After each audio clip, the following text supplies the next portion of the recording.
Is there something, because we're talking about happiness, I'm saying, could anything rattle you? Could anything make you upset? Oh, yeah.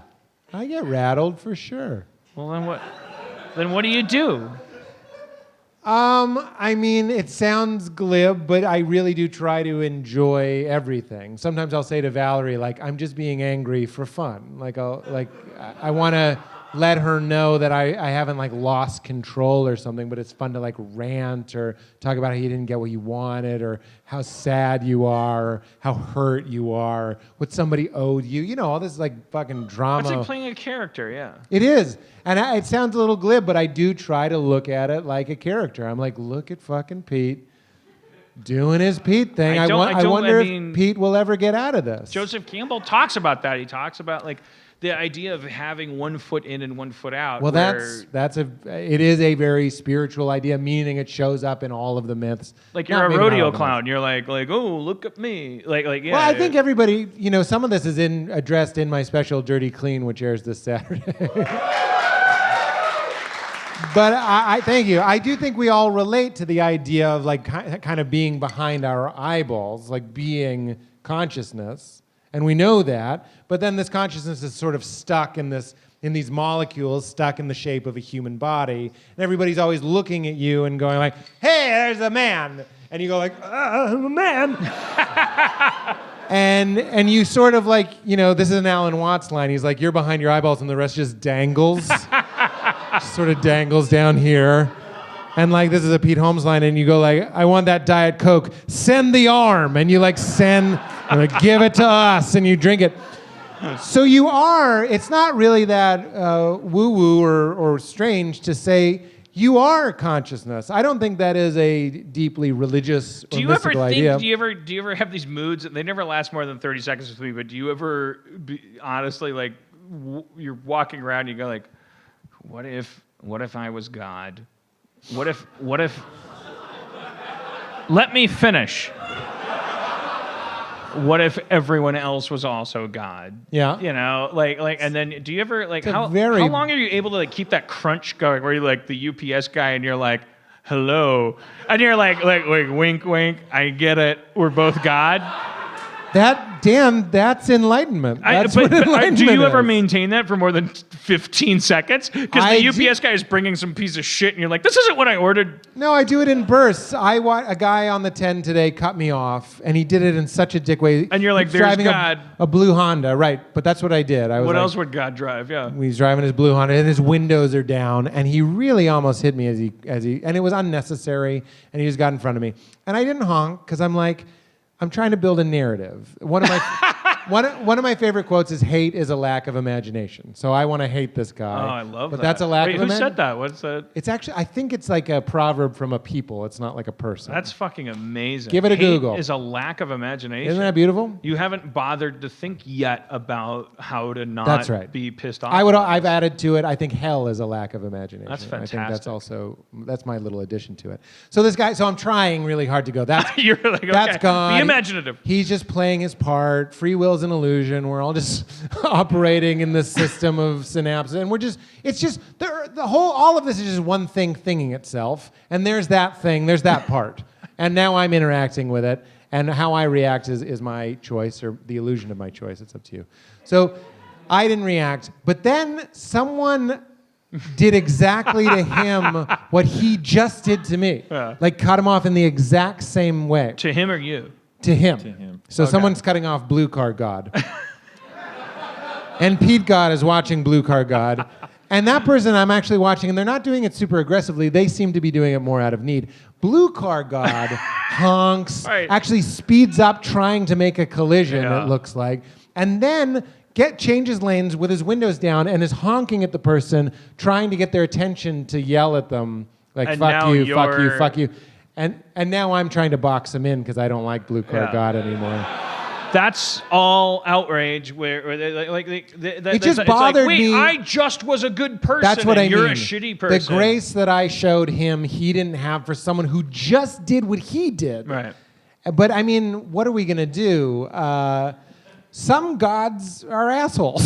Well, that's right. Like the actual like Zen spot, you have to not only. It's not about stacking sandbags. Those will be overcome by the flood. You have to actually arrive at a version of this that is proofed against infinity. I actually think it's simpler than that. The brain wants a click moment, like Lego pieces of rationale. My ego wants a story that goes, well, he's probably late to something, and therefore it's justifiable in this like 2018 American driving etiquette standard. But do you have to empathize then? No. You don't have to do any of that. In fact, the answer is way beyond your reason, and it's beyond your it's trans. You just accept. You're like, it's not my job. It's not even to think even about that's this. a thought. It's trans-rational, which is one of my favorite words in the world. It doesn't. Sounds gross. It's not rational at all. It doesn't require any effort. One of the reasons why people aren't more loving is because it takes all this effort. You have to Trans-rational. be loving, but you can actually opt out of the whole game and just go like, it doesn't matter. Yeah. My favorite. You talked about Zen. My favorite Zen thing is what in this moment is lacking. Yeah. So I'm telling myself this story about what's fair and what's unfair and who's an asshole and how he should have learned by how I was nice to him, he should be nice to somebody else. When really, all of that's over. It's just become a story that my brain is telling me that's causing me suffering, when if I can just do nothing, not think, but surrender and just go, and yet, here we are. Nothing's wrong in this moment. Nothing's wrong. Your brain is just telling you stories that create your suffering. What do you think it is about us that makes us then, because that seems so perfectly logical and it would make us all live longer. Right. Why are we... We're addicted to it. Why are... It's pleasant. Because the individual primate I think gets more dopamine from alarm in the immediate sense, right? Or I don't... That's an interesting idea. Is it like you get rewarded as a monkey for going... Well, it's the there's something wrong. It's the highs and lows. This is Ram Dass. He talks about the dark night of the soul is really when you realize that you're going to lose the highs and the lows of being a part of the human drama. Yeah. No, my the therapist first step told to me, enlightenment. She said, so you may... I'm like, look, I had a major corporation accuse me of pedophilia. They investigated me. I'm like, I'm done. Like, I've gone through all of these things. I quit my Twitter account. I've got, for the last year, I've gone through all these things. And I arrived at this story with her, and she goes, so you're happy now? And I go, yeah. And she's like, what? Sorry, what's that sound? And she's like, you're going to walk around for the next 5 years, and she characterized it as this thing that I keep thinking of. She goes, when you get up from a bar and you're like, where's my phone? Where are my keys? That's your relationship with comfort and happiness. That the human animal as a primate who survived this long, all of our DNA, the reason we're here, no matter how chill we are, we owe our fucking lives to the amoeba that was like panicky. That was like, we should change. You're fucking right. Ain't good enough yet, brother. No, you're absolutely right. And dead men tell no tales. So every fucking chill squirrel, gone, done. Yeah. And every fucking like thing that led to us was like especially us, and you is like climb a branch. Cling tight, scream at the top of your lungs. Right. There is a leopard coming. Right. And if you scream it loud enough at the right time, you will get laid. Yeah. And if you're wrong, if you can convince someone a leopard was coming, you'll still get laid.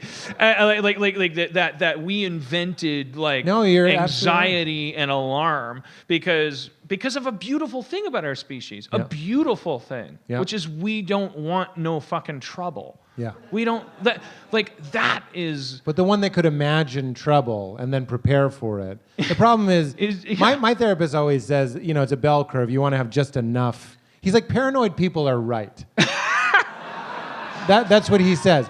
He's like, you're absolutely right to be paranoid. And this is his language. I hope you're not offended by it. He goes, you just don't want to be its bitch. That's what he says. That's the difference.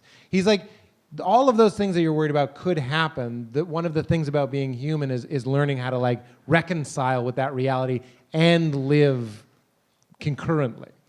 You know, the tough thing is though, is like so we wake up every morning, we turn on our phones, we have this app, and the app says, here's everything that happened to every fucking human being across the planet, which includes everybody. So this is how many 19-year-old black men got shot by police, and they didn't deserve it, and all these things happen. So you get this fire hose to the face. Yep. And so the toughest thing of all is you go, well, wait, so I'm supposed to do what? And I'm supposed and you get bifurcated at every instance. Like your ego, which should come out of bed fully baked, like rising like a beautiful souffle. I don't know anything about cooking. This metaphor is bad. The souffles aren't for breakfast, and that's not how it works. You're just saying you should have this kind of like whole thing, and it's like, you wake up in the morning and you pull out your phone, and your phone is so, and I'm not saying it's a bad thing, because we don't want to, but your phone is now giving you this information that you didn't get when you were a fucking regular ass primate. Yeah.